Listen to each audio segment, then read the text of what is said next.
Moi, je pense que ce qui est important, c'est le vivant. Un changement intérieur La nature et voilà. qui contribue à la paix et à l'amour. Moi je dirais espoir. Il s'agit en fait de la branche locale d'un collectif national qui existe depuis quelques années et qui s'est formé face au constat d'échec du système actuel, le système qu'on appelle système ultralibéral, système capitaliste, dont la religion est la croissance et qui ne tient absolument pas compte de la finitude des ressources, tant des ressources humaines que des ressources naturelles.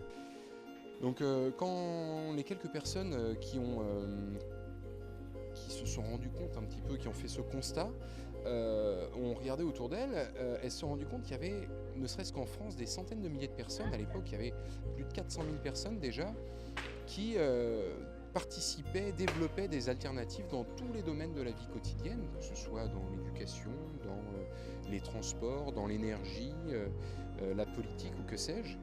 Et en fait, en regardant un petit peu autour, en regardant tout ce qui avait déjà été développé, ils se sont rendus compte qu'il y avait quasiment un système complet qui existait en pièces détachées au sein de notre société, qui manquait simplement de relier ces morceaux entre eux, un petit peu comme un Lego. Le monde de l'entreprise n'était pas du tout représenté dans le forum des alternatives. Et du coup, on a été 2, 3, 4 comme ça à lever la main et à dire mais nous, on voudrait faire quelque chose sur l'univers de l'entreprise parce qu'on y passe quand même 90% de notre temps et qu'on y trouve un certain nombre de problématiques, notamment au niveau de la communication, des modes de gouvernance, de la possibilité à être pleinement soi, mais voilà, on a l'impression d'être un peu en permanence obligé de porter des masques. Il y a à côté en fait une vie bouillonnante avec des idées, des initiatives, plus dans le milieu associatif, dans le milieu jeunes entreprises, entrepreneuriat social et le monde des startups, de la nouvelle génération, qui eux sont sensibilisés à ces méthodes et le monde aujourd'hui de l'entreprise commence à s'ouvrir à l'agilité.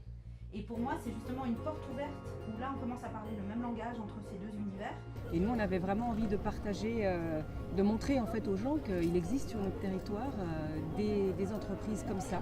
Parce que souvent, on entend parler de l'entreprise libérée, c'est un mot qui est très à la mode en ce moment. Et on a l'impression que c'est loin, que c'est pas forcément chez nous. Et en fait, il y en a.